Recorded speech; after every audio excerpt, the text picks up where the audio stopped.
Okay, તો હવે આપણે દ્વિતીયક આલ્કોહોલનું ઓક્સિડેશન જોશું. ચલો, સિમ્પલ છે ભાઈ. દ્વિતીયક આલ્કોહોલનું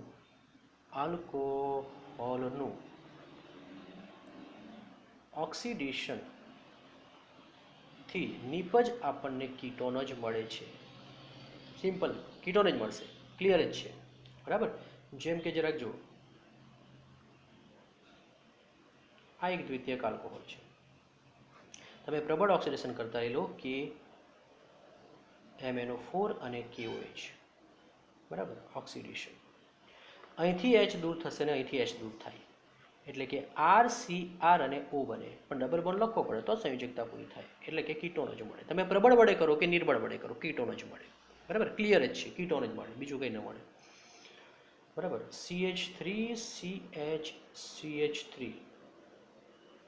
ઉદાહરણ લીધું આપણે, આ લઈ લે તો અહીંથી H છૂટો પડે, અહીંથી H છૂટો પડે એટલે CH3C ડબલ બોન્ડ O અને CH3 મળે.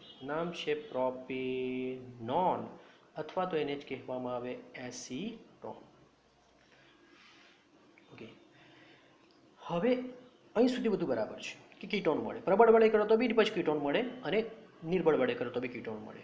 પરંતુ જો આ કીટોનનું એટલે કે આનું, જો આ કીટોનનું વધુ પ્રબળ પ્રક્રિયા પરિસ્થિતિમાં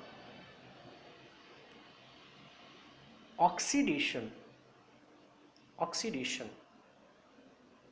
કરવામાં આવે, આ ટેક્સ્ટબુકમાં નથી પણ તમારે યાદ રાખવાનું, તો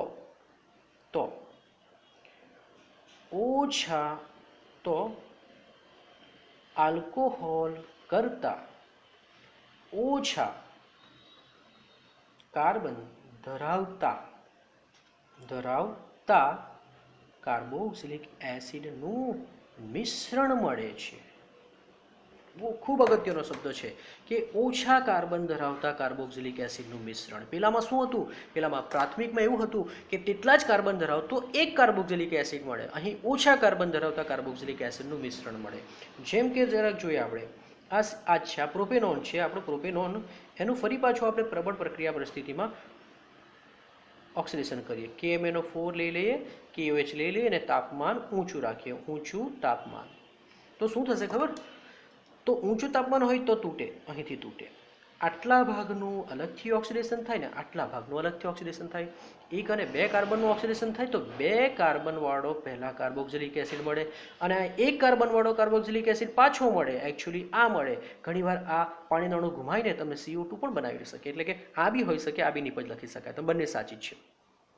તો તમે જોઈ શકો છો 1 2 3 કાર્બન હતા આલ્કોહોલમાં, 1 2 3 કાર્બન હતા. કીટોનમાં બી 1 2 3 કાર્બન, પણ જ્યારે કાર્બોક્સિલિક એસિડ મળે તેમાં 1 2 અને 1, એટલે કહેવાનો મતલબ કે ઓછા કાર્બન ધરાવતો કાર્બોક્સિલિક એસિડ મળે. તો ઘણીવાર પૂછવામાં આવશે કે પ્રાથમિક આલ્કોહોલ અને દ્વિતીયક આલ્કોહોલના ઓક્સિડેશનથી મળતી નિપજમાં કાર્બોક્સિલિક એસિડ કઈ રીતે જુદા પડે છે? તો જવાબ આવશે કે પ્રાથમિક આલ્કોહોલમાં કાર્બોક્સિલિક એસિડ સમાન કાર્બન ધરાવતો હોય, જ્યારે દ્વિતીયક આલ્કોહોલમાં મળતો કાર્બોક્સિલિક એસિડ ઓછા કાર્બન ધરાવતો હોય અને કાર્બોક્સિલિક એસિડનું શું મળે છે? મિશ્રણ મળે છે. વાત સમજ પડી? હવે તૃતીયક આલ્કોહોલનું ઓક્સિડેશનની વાત કરીશું. તૃતીયક આલ્કોહોલનું ઓક્સિડેશન.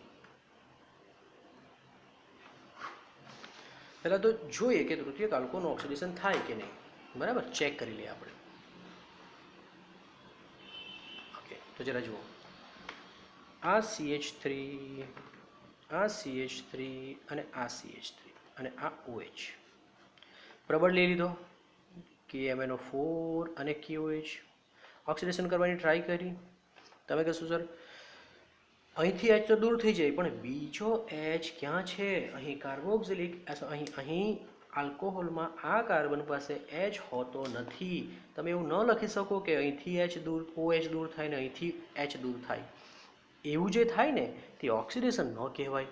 તે તો શું કહેશું આપણે? ડિહાઇડ્રેશન કહેવાય. જે આપણે જોશું. કહેવાનો મતલબ કે અહીં કાર્બન પાસે હાઇડ્રોજન ન હોવાથી પ્રક્રિયા થતી નથી. તો યાદ રાખજો, તૃતીયક આલ્કોહોલનું ઓક્સિડેશન શક્ય નથી. ફરી પાછા, આપણે એમ કે ભાઈ અહીંથી OH નીકળે, અહીંથી OH નીકળી જાય ને અહીંથી H, પણ OH અને H તો પાણીનો અણુ દૂર થાય, એ તો ડિહાઇડ્રેશન થઈ ગયું, ઓક્સિડેશન થોડું થયું. ઓક્સિડેશનમાં તો ખાલી H જ જવો જોઈએ, તો અહીંથી H નીકળે અને અહીંથી H નીકળવો જોઈએ, પણ અહીંયા H નથી. એવું ક્યારે ન બને કે અહીંથી H નીકળીને અહીંથી H નીકળે, તો પછી સંયોજકતા કેવી રીતે પૂરી કરે? ઓક્સિજનની સંયોજકતા પૂરી ન થાય, ડબલ બોન્ડ બનાવવા જાય તો 1 2 3 4 અને 5 થઈ જાય, એવું બધું શક્ય નથી. માટે તૃતીયક આલ્કોહોલનું ઓક્સિડેશન શક્ય નથી. હવે એમાં ધાતુ વડે પણ ઓક્સિડેશનની પ્રક્રિયા છે, તો તે પણ આપણે જોશું.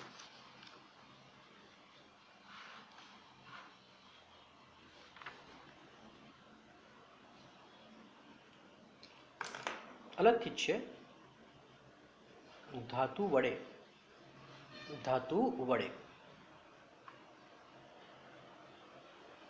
ઓક્સિડેશન, પણ આ ઓક્સિડેશનને ડિહાઇડ્રોજિનેશન પણ કહે છે. સાંભળજો, હાઇડ્રોજન દૂર થવું એને જ ઓક્સિડેશન કહેવાય. માની લીધું, પણ તમે જોશો અહીં જે હાઇડ્રોજન આપણે દૂર કરેલા આ એક સામાન્ય પ્રક્રિયામાં, એ હાઇડ્રોજન પાણીનો અણુ બનીને દૂર થાય તો એને પરફેક્ટ ઓક્સિડેશન કહેવામાં આવે. જ્યારે ખાલી હાઇડ્રોજન દૂર થાય તો તેને ડિહાઇડ્રોજિનેશન કહેવામાં આવે. જેમ કે આપણે હવે જોવાના છે, જરાક જોજો. પ્રાથમિક આલ્કોહોલ અને દ્વિતીયક આલ્કોહોલ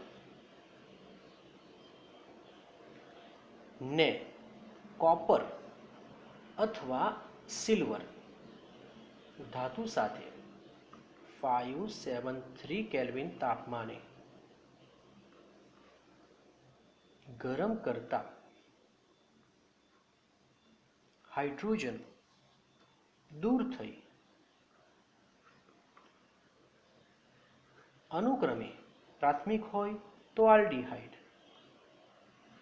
અને દ્વિતીયક હોય તો કીટોન, એટલે અનુક્રમે લખ્યું, બરાબર? કીટોન મળે છે, બરાબર? જોઈએ આપણે પ્રક્રિયા જોઈએ. આ CH3 CH2OH શું છે? ઇથેનોલ અને પ્રાથમિક. આને તમારે ગરમ કરવાનું કોપર સાથે 573 કેલ્વિન તાપમાન. અહીંથી H દૂર થાય, અહીંથી H દૂર થાય, CH3CHO બને. પણ જે H દૂર થયા એ H2O બનીને દૂર ન થાય, કારણ કે ઓક્સિડેશનમાં તો H2 બનીને દૂર થાય, અહીં H2 જ રહેશે.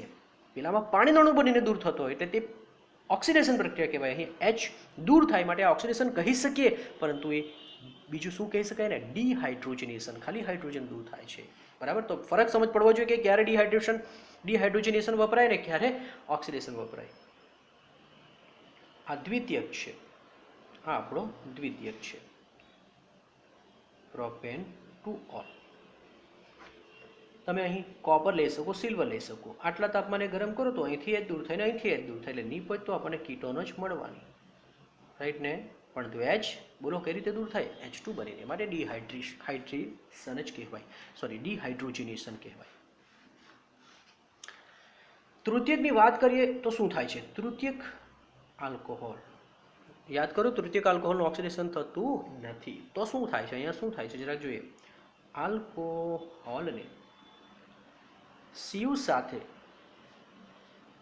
ગરમ કરતા વિલોપન પ્રક્રિયા થાય છે, નહીં કે ઓક્સિડેશન થઈ આલ્કીન મળે છે. સમજાવું છું. તૃતીયકનું તો ઓક્સિડેશન તો શક્ય નથી ને, આપણે જોઈ ગયા હમણાં. તૃતીયકનું ઓક્સિડેશન શક્ય નથી, પણ જ્યારે આટલા ઊંચા તાપમાને ગરમ કરીએ તો યાર કંઈક તો થવું જોઈએ. તો એ શું કરશે? આલ્ફા, જેની સાથે ક્રિયાશીલ સમૂહ જોડાયેલો તે આલ્ફા, આ તમારો બીટા થઈ ગયો. આલ્ફા પરથી OH દૂર કરે ને બીટા પરથી H દૂર કરે, એટલે તમે જોશો ને તો નિપજ તરીકે તમને આમ મળશે, આવું મળશે, આલ્કીન મળશે. અને પાણીનો અણુ દૂર થયો. આ પ્રક્રિયા તો કઈ થઈ ગઈ? ડિહાઇડ્રેશન પ્રક્રિયા થઈ ગઈ, નહીં કે ઓક્સિડેશન. તો વાત સમજજો, તૃતીયક આલ્કોહોલનું ઓક્સિડેશન થતું જ નથી, માત્ર ને માત્ર વિલોપન પ્રક્રિયા એટલે કે ડિહાઇડ્રેશન થાય છે. એટલે આ ઓક્સિડેશન પ્રક્રિયા નથી. ભૂલથી બી તમે આને ઓક્સિડેશન પ્રક્રિયા ન કહેતા, બરાબર? પણ આની સાથે પ્રક્રિયા થાય છે, પણ આ પ્રક્રિયા નથી. આ એટલે કઈ આપણી આ પ્રક્રિયા નથી, ડિહાઇડ્રેશન પ્રક્રિયા નથી. એ ડિહાઇડ્રોજિનેશન નથી, ડિહાઇડ્રેશન છે, નિર્જલીકરણ પ્રક્રિયા છે.